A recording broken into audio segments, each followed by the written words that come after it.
Broadcasting. Blog Talk USA. Are you tired of waiting for change? 1012, and it gives me 1,250 feet. Announced the arrival of their flight from Los Angeles and Chicago.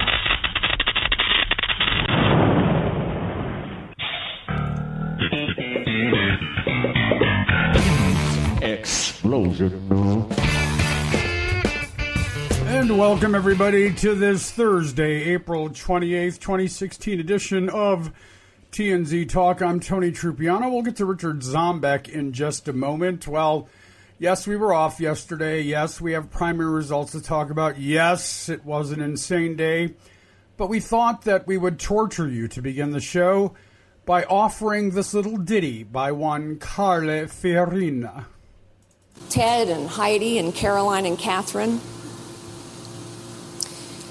I know two girls that I just adore.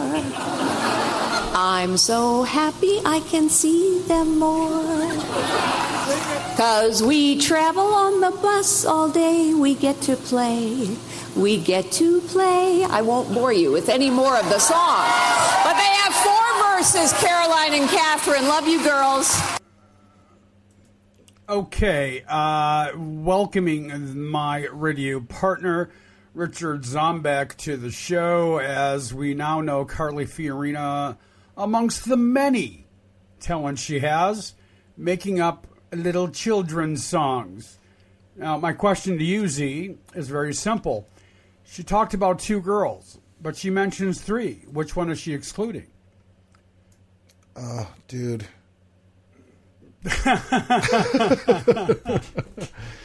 When I saw that, my testicles receded, my anus puckered, and I think I threw up a little bit in my mouth. Oh my! So how do you really feel about that song? I thought yeah, I know. I thought it was really, really weird. I mean, all I've been thinking about, like I heard it when she did it, and then I watched the video, and then I watched the video, and then I recorded the audio from the video, and then I just heard the audio again. And every time all that goes through my head, I hope is that Heidi Cruz went up to Ted and said, tell her to never do that again. Ever. She didn't do it once, but twice during her opening remarks as she was extolling the virtues of her failed vice presidential candidacy, which began yesterday, so that she can add that to her loss in the Senate race in California and her presidential run earlier this year. Carly Fiorina will do the triple play before it's all said and done, and it does make you wonder, why would someone accept a role knowing full well that they will never, ever be the vice presidential nominee? Top of that, imagining that being one heartbeat away from the presidency. It just exponentially raises the creep factor of the Cruz campaign.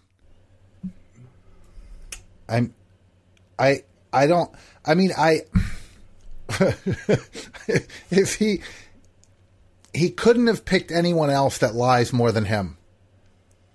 You know what I mean? I mean, he just... Well, he did, actually. Yeah, I know. I mean, he picked the one person probably on the planet that actually lies more than him, that is more of a pathological liar than he is. I mean, I still remember the interviews with her about the Planned Parenthood video where they had been debunked to death, and she's on there going, well, you could say whatever you want. You're from the liberal media, but I saw what I saw, and it's true. And this is her little glowing speech about Teddy there, Rafael Emmanuel Cruz, is a far cry from what she was saying about him before. That's for sure.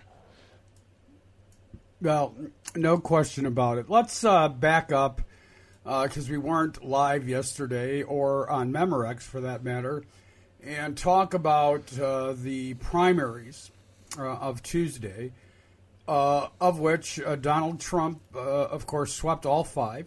Hillary Clinton won 4 of the 5, and God bless Bernie. The one that he did win didn't give him enough delegates to, rub 2 sticks together to spark anything. Word out of the Sanders camp yesterday is that he was laying off hundreds of staffers, which works for him because it has to, unfortunately. And as we take a look at an infographic I saw a little earlier on MSNBC, Bernie is spending heavily in the remaining primary states where Hillary is not spending any money in the none in the remaining primary states. That doesn't mean she's not campaigning. It also doesn't mean that she's not doing well, and in fact leads him statistically in all of those states. With that said, what message does this massive layoff send about the Sanders campaign, Z, in your opinion? Well, he's rolling back, Jane Sanders was on, I think it was Morning Joe this morning. And, they're going to California. California, here we come. Well, they always were. I mean, that's just it. There's no surprise in that announcement. He has always said that no matter where he's at, he's going to do it. And his campaign manager, by the way, has started to sound a little creepy. The way he talks about what's going on. And it's interesting because, dude, those of us that actually follow politics, and maybe you're not talking to us, we see the writing on the wall. Maybe you should too. Yeah, and it's sad. Which is what I posted. And by the way, this morning I'd had enough. I had posted yesterday the story about Bernie Sanders laying off hundreds of staff. And of course, that opened a door to a bunch of anti-Hillary remarks. And so I finally just said, why is it that no matter what I post, no matter how neutral I've been, that any time I put something up, those of you that are anti-Hillary see that as an open door to slam her and go on and on about how you can't vote for her. She's a corporate shill. She's no different than Donald Trump, etc., etc. Do you realize that you people sound not just angry and paranoid, but absolutely uneducated and uninformed? And if you are Democrats, you don't act very Democrat-like. But if that's the way you want to embrace this campaign, go ahead and do it. Just do it elsewhere. I've had enough, see? I've had enough. Well, there are some ardent supporters. No, that's one way to put it. Right? That is one way to put it. Well, and I think, there was a piece of audio that I was going to get, but I didn't have time, and it was a Bernie Sanders supporter in an interview with a CNN pundit who was obviously a Hillary supporter. And, I've been watching this, and the Hillary campaign keeps bringing up the fact that once it was over in 2008, she supported Barack Obama, and she put all her support behind Barack Obama. And that's great.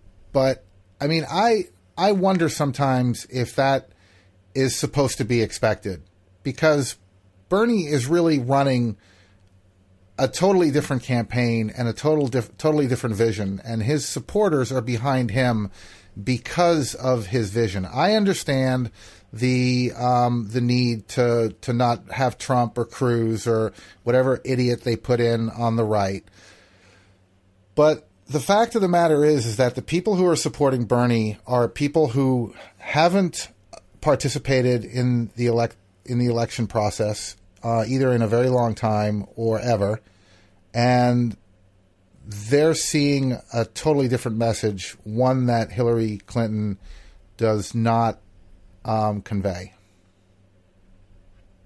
Well, that's true, and I appreciate your overgeneralization for everybody that's supporting Bernie. With that said, it is expected that he will fall behind the Clinton campaign, and he's pretty much said he will, with one caveat, that it's really going to be up to Hillary to woo his supporters.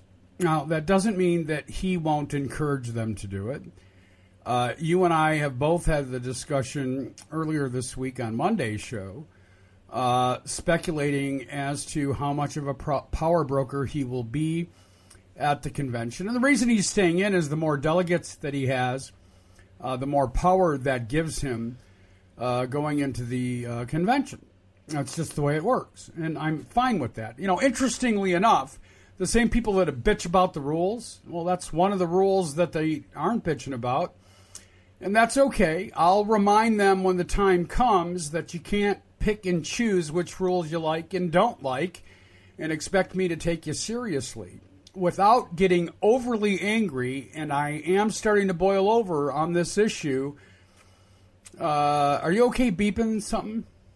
Sure. Or would you rather not have that added responsibility today? No, I can beep something. It's time to shut the f*** up and fall in line. Sweet God. I mean, these people that are telling me they're not going to vote for, I will not vote for her. I'm going to vote third party. All right, well, listen, I said yesterday or Monday when we had the caller, if you're not going to vote, well, then shame on you. If you want to vote third party, go ahead and do it, but vote. I'll stand by that. But this idea that there's no difference between Hillary Clinton and Donald Trump is a Republican talking point. What the hell are you people thinking? Well, I get what you're saying, but let me at least read what this woman said. Her name's Yane Indigo, and she was talking to Carol Costello on CNN's newsroom, I think yesterday, actually this morning. And Costello says it's virtually impossible for Senator Sanders to win the nomination. So why is it Bernie or bust for you? And this is what Yane Indigo said. A lot of people, they perceive the Bernie or bust movement as being something that's almost like a temper tantrum for people who support Bernie. I think it's really important for people to understand that Bernie or bust is really a representation of how we feel about Hillary Clinton. We do not like Hillary Clinton, and we can't support her. So, that's the take. So it reminds me of an old saying. It reminds me of an old saying. You know what? Don't go away mad, just go away. Yeah, well, I mean, I think your comment about falling in line, it's exactly what we don't want. We don't want people to just fall in line and to accept the status quo. We absolutely do. Well, you're asking people to accept the status quo, Tony. No. You're making the assumption that Hillary is the status quo. I refuse to make that assumption. I refuse to do it based on the fact that Bernie Sanders has dragged her to the left and will hold her accountable to that. I factor him in here. I call him a power broker. I give him credit for a great many things. And one of them is the way that he has changed the Democratic Party, the way he has changed the messaging, and the way he is going to change the party platform, which she will need to embrace, or he, as a member of the Senate, will call her out every chance he gets. And you and I both know he will. And if that's not good enough for some people, if they can't accept that, she is not the status quo and will not be the status quo because she no longer is the Clinton that entered this race. She has had to reinvent herself. You don't have to buy into it. You don't have to believe it. But I'm telling you right now, I've been watching this game for over 2 decades. And Bernie Sanders has turned her into something that no one has ever turned another candidate into. Period. Yeah, but Tony, how much of it is will be held accountable. How much of it is pandering? How do you know Bernie's not pandering? Well, because that's kind of evident. This is something he's been doing. Okay. Let me just accept that definition. Well, let me read some more from this interview, and this will kind of read some more from that very biased point of view. Yes, I'd love to hear it. We can always wait to have the audio tomorrow if you'd like. No. Please, we're going to anyway. So it doesn't mean we're going to play it, but so I believe I have control of the audio board. I unfortunately can't mute you. I believe I have access to the audio list. Unfortunately, I can't mute you, but that'll come soon enough. So I was going to say you'll find a way. At this point in time, and at least for the next 2 days that we're streaming live, I have no way of muting you. In the future, however, when we go to purely podcast, which happens next week, and if you want to get our podcast, please go to www.tandztalk.com, where you can subscribe to our newsletter and get daily updates of our podcast and also find all of our archives. Stay tuned because you'll be hearing more about this at the end of the show. So, here's what she said. This is what Indigo said when Sussman was trying to shut her down at the end of the interview. She said, what I want as a leader is a president who has foresight, who has the ability to know in 1994 that there are issues with the crime bill, not to look back after thousands of lives have been destroyed and say, oh, I made a mistake. I want someone who has the foresight to say, no, I'm not going to vote for the Iraq war because that's wrong. Not somebody that's going to later say, oops, I made a mistake.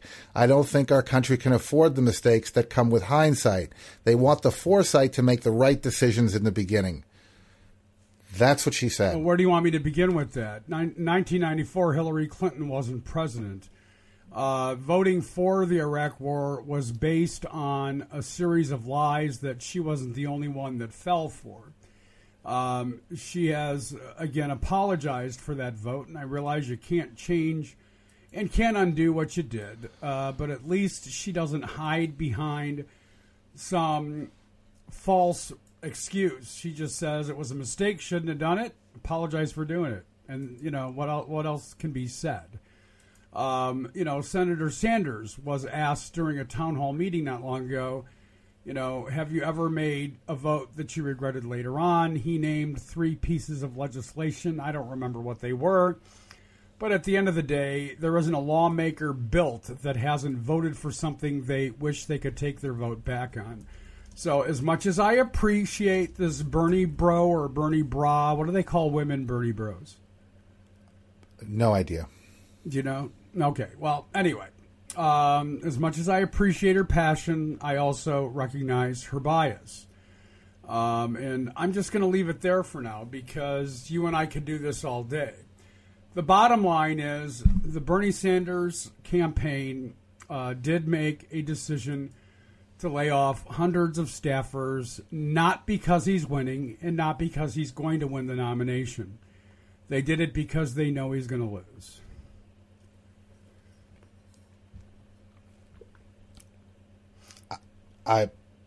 Did you want me to respond? Well, sure. Why not? And if you only want to use one word, because you're good at that, feel free. For whatever reason, my computer's acting up right now. But go ahead. No, I think you're right. I think they're packing it in, but they're gonna continue. Okay. They're gonna continue because of the support that they've received, and the disappointment that it would cause should they not continue. That's what I think. Well, again, and they shouldn't quit. They should ride this all the way to the convention. I'm 100% behind them doing that because it wields the kind of power that will force Hillary Clinton into positions that she wouldn't necessarily take on her own. And I'm 100% okay with that. Hey, listen, just a very quick side note. You sent me a link, and it's a download for Windows, and I have a Mac. If I go to that link, will it take me to a Mac option? Yeah, and you don't have to do it today. No. I just wanted to make sure. So, and I didn't want it to be one of those things I forgot. Yeah. For whatever reason, my browser has decided to get hung up, so I need to reset my browser. Am I going to have to edit this whole section here? No. Listen, there are a couple things in the news that I wanted to just address really quickly before we get back to the matters at hand. Sure, you can do it slowly. It's okay. So, I've got like 4 or 5 stories that I saved that I'm looking at that make me think that I'm living in a completely different century. A town in Alabama passed an ordinance that trans people are not allowed to use public bathrooms at all, no matter which one they think they're supposed to use under the law. They've basically said no public bathrooms to trans people, pee at home. A lesbian woman was dragged out of a bathroom for, according to a police officer, not looking like a woman. An Oklahoma court... Listening. I'm listening. An Oklahoma court ruled that oral sex is not rape if the victim is unconscious from drinking too much.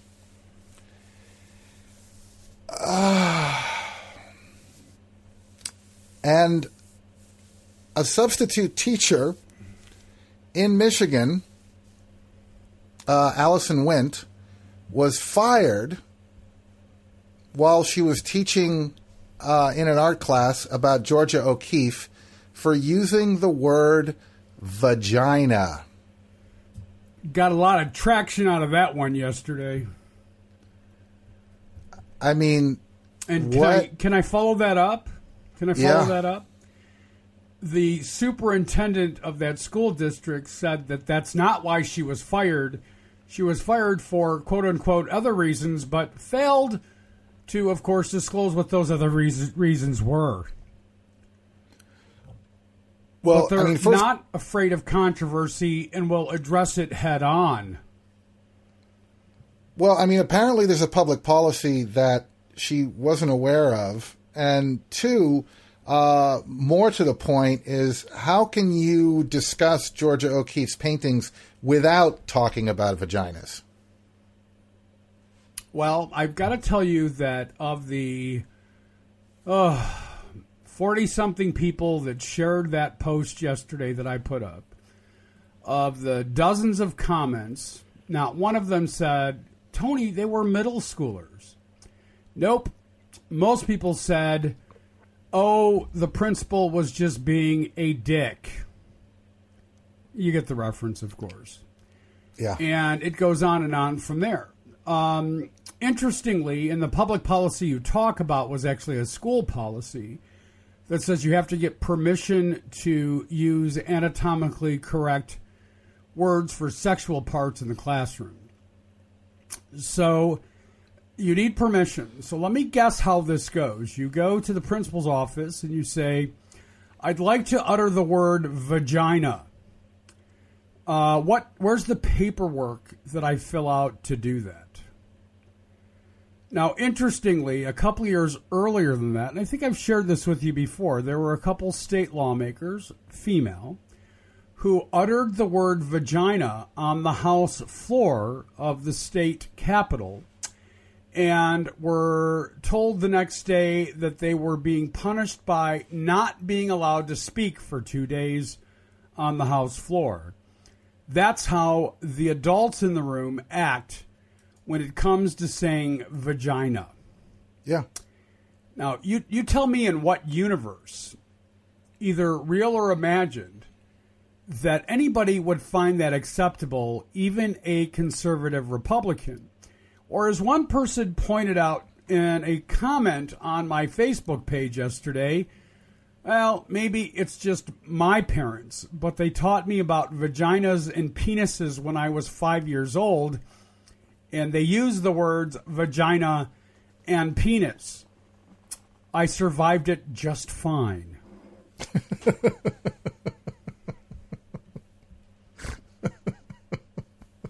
I mean, it really is. What century are we living in? I mean, we've got lesbian women being dragged out of bathrooms because they don't quote unquote look like a man. We've got courts ruling that, hey, it's not really considered rape if you just, drop your junk into someone while they're passed out.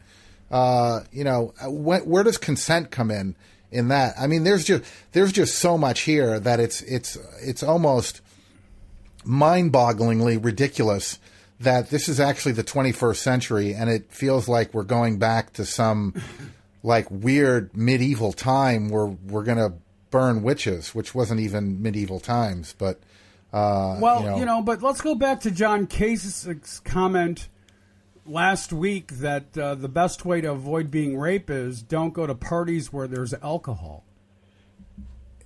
Yeah. I mean, the great wisdom in that is just, beautiful. Just beautiful. Stick to, anyway, Christian young people's fellowship groups and whatnot. Yeah.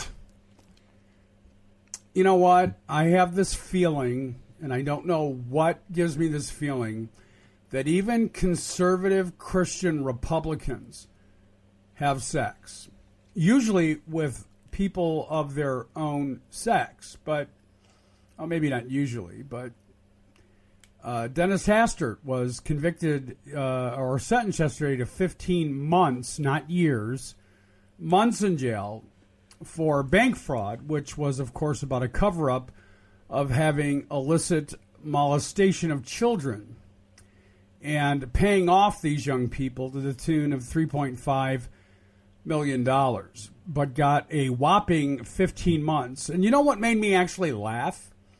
Part of his sentence is that he needs to go through a predator program. Well, I don't know how to tell the judge this, but after you've had a stroke, you're not going to get it up with a crane. So Dennis Hastert has become a eunuch, whether he wanted to be one or not. Well, anyway, there were all kinds of Republicans too, writing letters to the judge about what a great guy he was. Go easy 41. On him because he's such a wonderful guy. This is, please, seriously. It's sad. It's very, very sad. All right, let's go again. We're going to take a step back, and Donald Trump won all 5 primaries on Tuesday night. He didn't just win; he trounced Kasich and Cruz, and in fact, I believe Ted Cruz didn't walk away with a single delegate in 5 states. Now we factor in this bizarre relationship now between Kasich and Cruz, and you wonder if it's going to make any difference. We fast forward to yesterday, where I'll give Ted Cruz credit for one thing. He did steal the message yesterday. The message yesterday should have been in the media cycle, and it would have been, that Donald Trump won all 5 primaries. But Ted Cruz found a way to turn that into his own fortune by announcing that perhaps the only person, as you said, creepier than him, and that lies as much, if not more than him, he placed on the ticket when he doesn't have a statistical chance of even being nominated for the presidency, one Carly Fiorina. Now, you and I had this conversation on Monday. who wants to be the running mate of someone that's never going to be elected president? What does that say about her personality? Carly Fiorina. Okay. You're right. You're right. Did you hear what John Boehner said about Ted Cruz? John Boehner said that Ted Cruz is Lucifer in the flesh. Yeah. And is one miserable son of a bitch. Yeah. In fact, he said, I'll quote him, "I have never worked with a more miserable son of a bitch in my life." Yeah. And went on to say he would vote for Donald Trump in a general election if he becomes the nominee, and that he likes John Kasich but would have to think about voting for him. And they're both from Ohio. Yeah. Lucifer in the flesh. I've been called a lot of things in my career, especially by those that don't like me, but no one has ever called me Lucifer in the flesh. Yeah, I've been called not yet anyway. I've been called Satan. Well,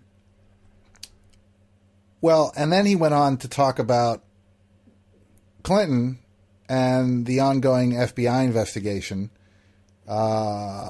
And then said, "Don't be shocked if 2 weeks before the convention, here comes Joe Biden parachuting in and Barack Obama fanning the flames to make it all happen." Yeah, right. Which is pretty much wild speculation because, real wild speculation. By the way, Joe Biden made a surprise trip to Iraq, arriving this morning. Under secrecy, and they're not saying why he's there or where he's at, which I understand that one pretty clearly, but I thought I'd throw that in since you brought up his name. Listen, I know that in a weird way you're a fan of Shep Smith, and I say in a weird way, I know you respect him. I know that you see him as a different kind of Fox pundit. And he had a few words to say about Ted Cruz's announcement yesterday, didn't he? He certainly did. You're getting all choked up on us. That's sweet. Well, listen, so that you can collect yourself, why don't we listen to what Shep Smith had to say on Fox News about Ted Cruz's announcement that Carly Fiorina would be his running mate. Okay. Because of the rules, it most likely will be. Those Pennsylvania unbound delegates will be very popular people for the month before the Republican nominating convention in July. So today, the battle for the narrative. After the big win last night, Trump owned the narrative until Ted Cruz stepped to the microphones this morning in Indiana and said we should expect a big announcement today, 4 o'clock Eastern time, less than an hour from now. So what is it? Well, sources tell Fox News Ted Cruz will announce Carly Fiorina will be his vice presidential pick. The one-time Hewlett-Packard CEO spotted on a plane to Indiana today and caught on video in Indiana. Fiorina could boost Cruz in California on the last day of the primaries in June. You don't announce vice presidents in April unless you need to win the day. Win every day until the last stand in Indiana. And with a win and a push for a split in California, followed by wrangling of those Pennsylvania delegates and others from the unbound category at a hoped-for contested convention filled with multiple ballots and chaos. That's the not Trump path now. It's overgrown, it's narrow, it's difficult to travel, and that path may be a dead end, but it is the only path left. And the next crucial, potentially win-or-die stop for Ted Cruz is Indiana. Yep. Yep. Yep.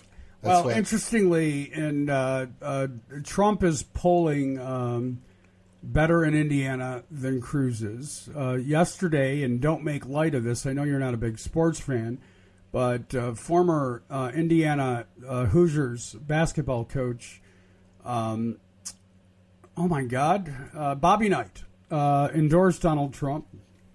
And that doesn't sound like a big deal to you.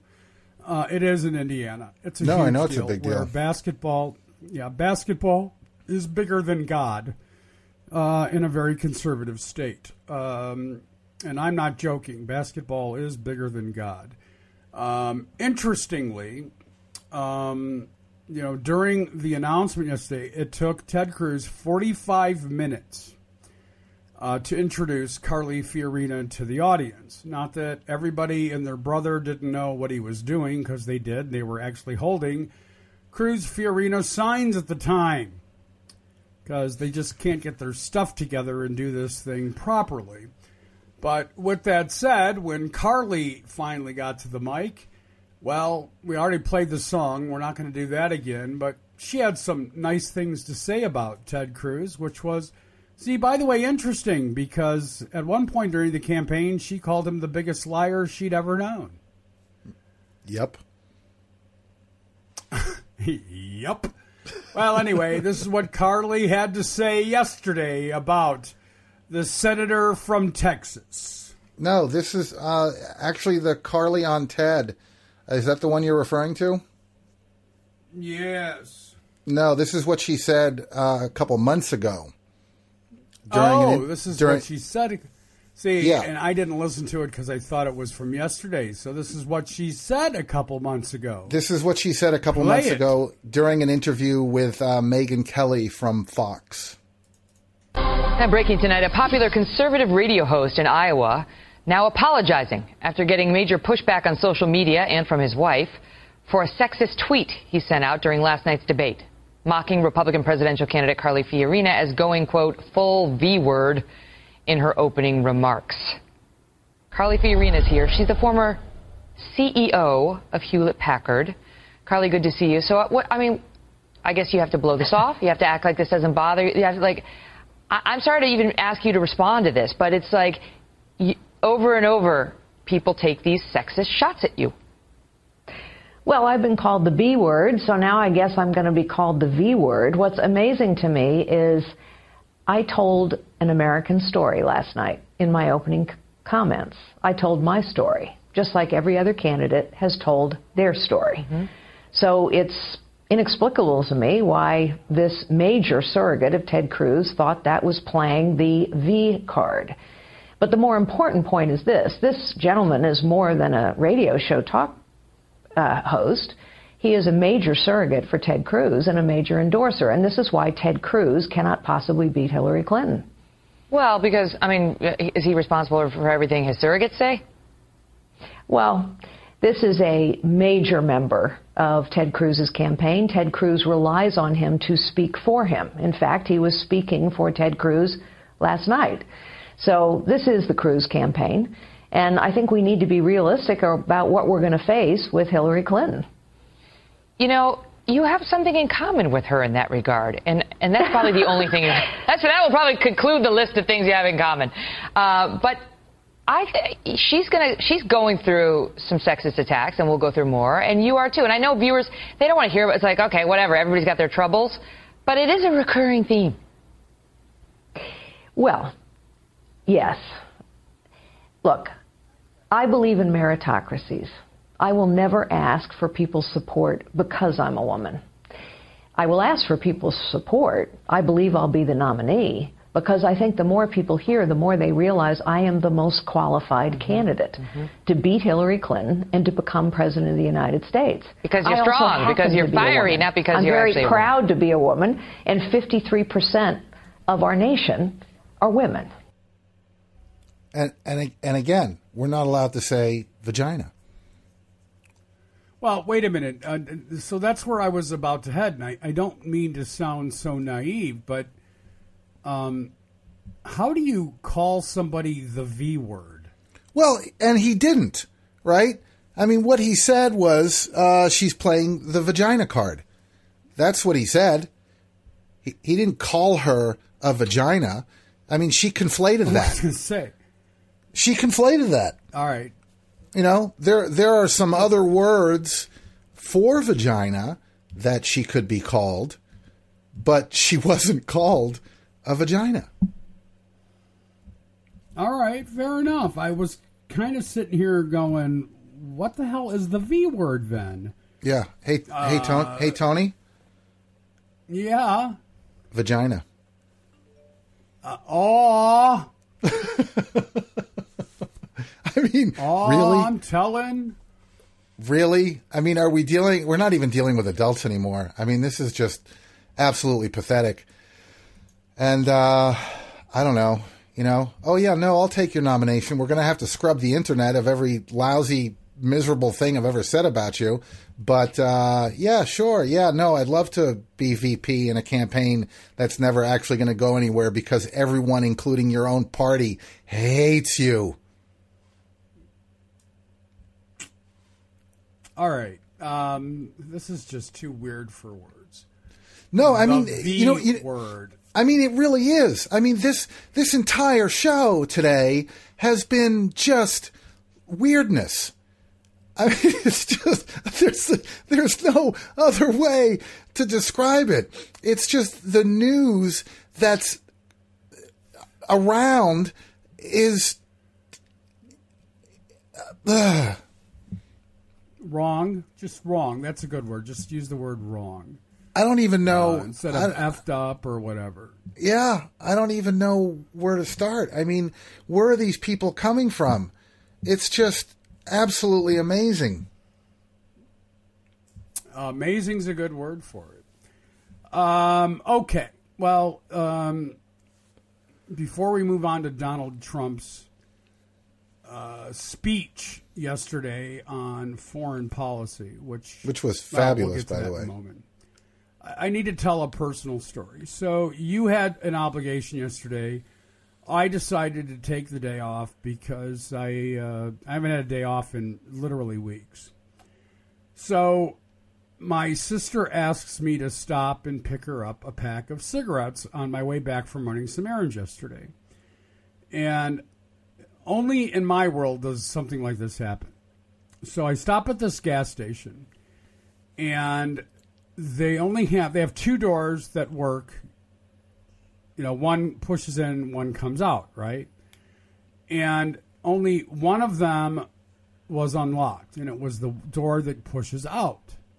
So as I'm going to open the door, somebody's coming out that door and literally pushes me over, where my foot gets caught in a crack in this little ramp that leads up to the door, and I fall. And I got a huge scrape on my arm and on my knee.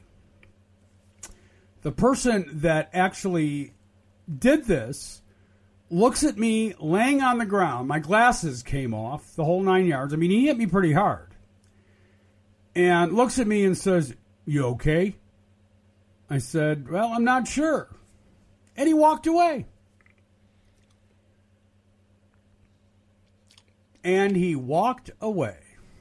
Yeah. I don't know about you, but I would have stopped. I would have apologized. I would have helped the person get up. I would have made sure he and or she was all right. None of that happened. Then I walk into the gas station very slowly because at this point I'm, slightly injured. I mean, I didn't have any broken bones. That I knew. I knew that there was bleeding because I could feel the wetness both in the sleeve of my coat and in the leg of my pants. And the woman that's working inside says, "Gee, I saw what happened." That was the whole remark. Not, "Are you all right?" Not, "Would you like to make an incident report?" None of the above. "Gee, I saw what happened." What happened to common courtesy in this world? Well, maybe he had to. I'm going to segue to my article on Liberals Unite. Maybe he had to get on the internet or something. Yeah, whatever. Okay, just wanted to share that. Donald Trump gave what was billed as a major foreign policy address yesterday using a teleprompter. Now, why was that a footnote? Because he, of course, has criticized President Obama for using a teleprompter. And, of course, almost every politician in the world of note uses a teleprompter. But who cares about that? when you're the birther in chief, you criticize whatever you can. Anyway, Donald Trump gives, and whenever you want. Go ahead. He used a teleprompter at APEC. He used a teleprompter at APEC too. A lot of good that did him. He doesn't do a really good job with teleprompters either. No, he doesn't. And Josh Earnest, the press secretary for President Obama, said this day, as Donald Trump called Tanzania, said that the one thing that teleprompters don't do is phonetically spell out words for you. Exactly. And maybe they should. One of the tweets that came out was maybe the guy that ran the teleprompter also wrote the speech. I'll let people figure out what that means on its own. Wasn't that Lindsey Graham? With that said, no, it wasn't. With that said, we do have a little bit, although it seems to have disappeared. Of his speech? What happened to our... Yeah. I have I'm not seeing it on my list. Go ahead and play it. It's not on my list anymore. All right. The speech, right? Yeah, the speech. Direction for our country. One that replaces randomness with purpose, ideology with strategy, and chaos with peace. It's time to shake the rust off America's foreign policy. It's time to invite new voices and new visions into the fold, something we have to do. Unfortunately, after the Cold War, our foreign policy veered badly off course. We failed to develop a new vision for a new time. In fact, as time went on, our foreign policy began to make less and less sense. Logic was replaced with foolishness and arrogance, which led to one foreign policy disaster after another. They just kept coming and coming. We went from mistakes in Iraq to Egypt to Libya to President Obama's line in the sand in Syria. Each of these actions have helped to throw the region into chaos and gave ISIS the space it needs to grow and prosper. Very bad. It all began with the dangerous idea that we could make Western democracies out of countries that had no experience or interest in becoming a Western democracy. We tore up what institutions they had and then were surprised at what we unleashed. Civil war, religious fanaticism, thousands of Americans and just killed lives wasted, horribly wasted. Secondly, our allies are not paying their fair share, and I've been talking about this recently a lot. Our allies must contribute toward their financial, political, and human costs, have to do it, of our tremendous security burden. But many of them are simply not doing so. They look at the United States as weak and forgiving and feel no obligation to honor their agreements with us.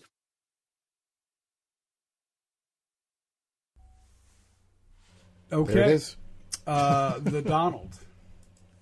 By the way, just so you're aware, AP did a fact check, and on every single point he made, there was either no truth to it or a semblance of truth that was barely a half-truth.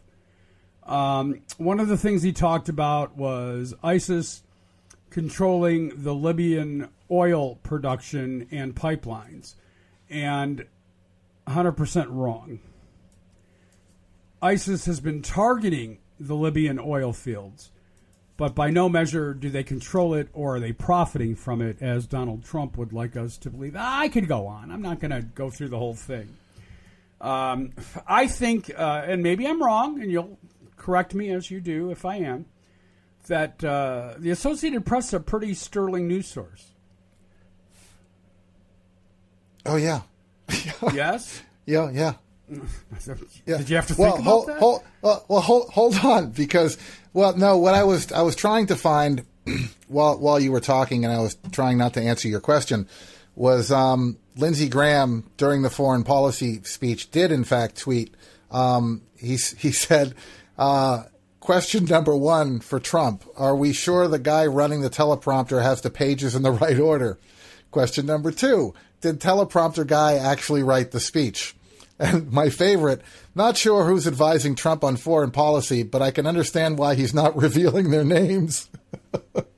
Yeah, well, and the DNC was all over not only his tweets, but many others of people that were just astounded by, what was, I don't know, a solid week's worth of this major policy address that ended up being an absolute disaster. In fact, one of the journalists that I have a lot of respect for, Fareed Zakaria, weighed in as well. And why is my list not showing what your list is showing? You still have that one right too, right? Yeah, I sent you a screenshot of the ones that I have. I don't know why they're not. All right, well, why they're not refreshing. I didn't get that online. Either. So, well, I told you I was having browser issues, so maybe that's why. That could be possible. But I was not having email issues, but I didn't get your email. So, anyway, with that said, actually, I emmed it to you. So here's Fareed. Let's get a quick reaction from all of our analysts and our reporters. Fareed Zakaria, you listened very carefully, spoke for almost 40 minutes. What did you think? I thought in the main theme, he really stuck to his guns, which was, it was populist, nationalist, protectionist. I will look after America first. The trade deals were the center of it. That was all familiar. When he expanded, it was sort of rambling to the point of being incoherent. I mean, he contradicted himself several times. It struck me. He said, we're going to get out of nation building, but we are going to create stability. Well, how do you do that? You get out of nation building in Afghanistan, you'll get more instability. You got out of nation building in Iraq, you got more instability. He said the allies can rely on us, but we will be completely unpredictable. He said we will spend what it takes to rebuild the military, but we're going to pay down the debt. We're going to spread Western civilization, but we're not going to spread democracy. And he ended with a truly bizarre statement about the greatest problem in the world is that we have too many weapons. And once again, a strange place where you might find that he and Bernie Sanders are one. So I thought that when he tried to flesh out an actual foreign policy, it was pretty incoherent. He was very strong on his protectionism, anti-trade, American unilateralism. He was very strong on attacking the Obama-Clinton legacy. And as you say, really that's mostly the Bush legacy when he talks about the trillions of dollars spent trying to nation build in the Middle East. That's the Iraq War. That's the Afghanistan War, both of which were initiated by President Bush. So I don't know that it's going to convince anyone. Certainly didn't strike me as a careful analytic laying out of a Trump foreign policy. And, I think Fareed Zakaria probably has forgotten more about foreign policy than Donald Trump's he will ever know. Probably. That's just my take. And by the way, when someone's having browser issues, don't send them a screenshot through their browser. Oh, yeah. Well, I wish I had thought of that. Hey, listen, Tony, I'm quitting the show, but we'll be back on tomorrow. Stop. I'm Donald Trump. Yeah, okay. And when you come back, you're going to name a new co-host, and it's going to be a conservative by the name of Glenn Beck, which will get Carly you lots Fiorina. of listeners. Hey, interestingly, I don't know if you saw this, but the Blaze is hemorrhaging personnel like crazy right now, and their third CEO in 2 years has left. And the Blaze, for those that aren't familiar, is Glenn Beck's baby. Now, I know they're having some financial difficulties, and maybe that's why these folks are leaving. But the social media director, who would be obviously a huge cog in that wheel and that machine, has left, and others. I just thought that was kind of interesting. So let's, kind of borrow from Morning Joe. And what did you learn today that you didn't know before the show started, besides well, you already knew I could be a pain in the ass. So what did you learn today that you didn't know?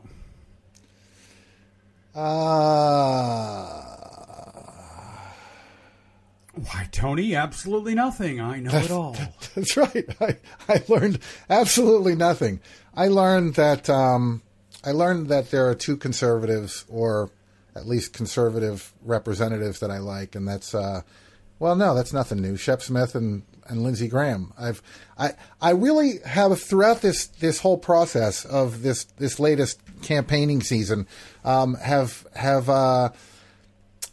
developed an affinity to Lindsey Graham. I really find him incredibly funny. No, we've discussed that before, and that's because he is incredibly funny.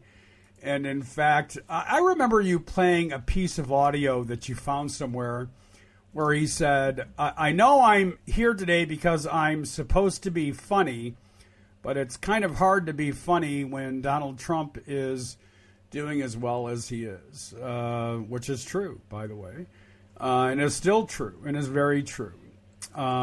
Since you didn't ask, I'll go ahead and tell you what I learned today. What did you learn today, Tony? Really didn't. Well, thank you for asking. I appreciate that. I learned, it has nothing to do with the show, but I learned today that sometimes the most pristine relationships we think we have by some very honorable people can often be ignored when they are afraid to just address the truth for fear that they will have to deal with repercussions they don't want to deal with. In the process, they end up ruining a relationship that didn't need to be ruined to begin with, and all it took was a simple response and not hiding behind someone else. And I'll leave it there. Yeah, I hear you.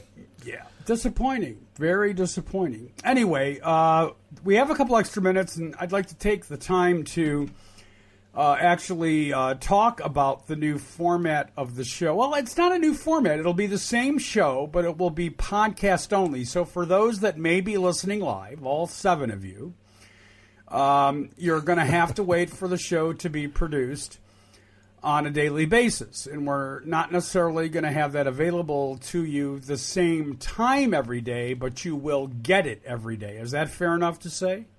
That's fair enough to say. Okay. So with that said, starting with Monday's program, we will be doing a podcast-only show, which means your support at TNZ Talk, and that's A-N-D, TNZTalk.com, becomes a little more critical, as we need to start making money doing this. And the only way for that to happen is for those of you that listen to the program, that download it, that subscribe to it, find the time to send $5 or $10 or $25 or $50 a month, whatever you can afford or whatever you think the show is worth. And at this point, most of you don't think it's worth anything because you don't give us any money. But we also don't do a very good job of asking for said dollars. And that's going to have to change. We love doing it. We love serving you. We love being topical and proactive and witty and all of the other things that in our minds we believe we are. And we do get response to the show. We just also need to be able to pay our bills, and you can't pay your bills with, hey, we do a really great political podcast. Would you like some? Because they just don't buy that. Well, yeah, they do, but that you can't spend it. And we don't charge, and we do, what, 20 shows a month, right? Right. Yeah. So anyway. go to tnztalk.com, and you can find out how to support us. We have a Patreon page. We also have a Facebook and Twitter page, and all of our archives are up there. And if you want to be notified of the shows as they come out, you can subscribe to our newsletter. There's not a lot to it. I send it out every day, and it just has a link to the latest podcast and a brief rundown of what we talked about. And every once in a while, and I do mean every once in a while, there's an email that goes out to our email list asking for people to go to our support page. Aside from that, it's not a major fundraiser.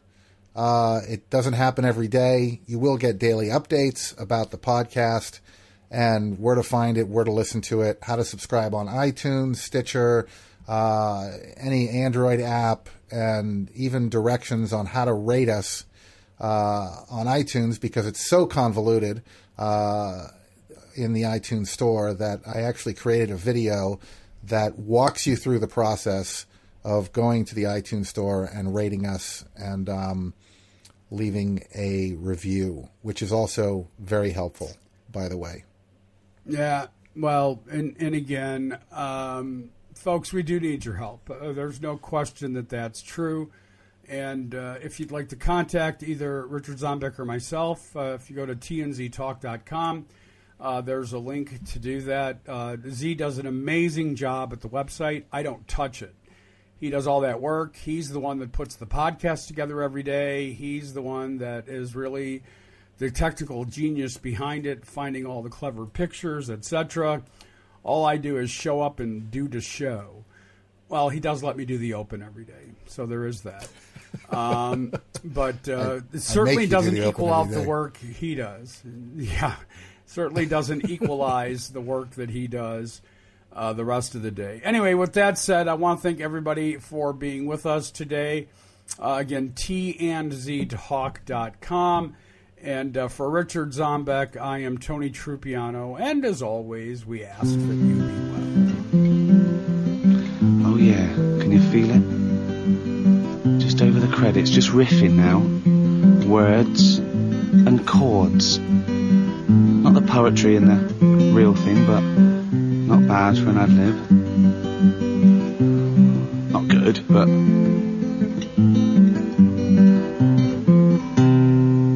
And it's not long enough, so just do a little bit more. And that's nearly done. That's the final credit there. That's the end.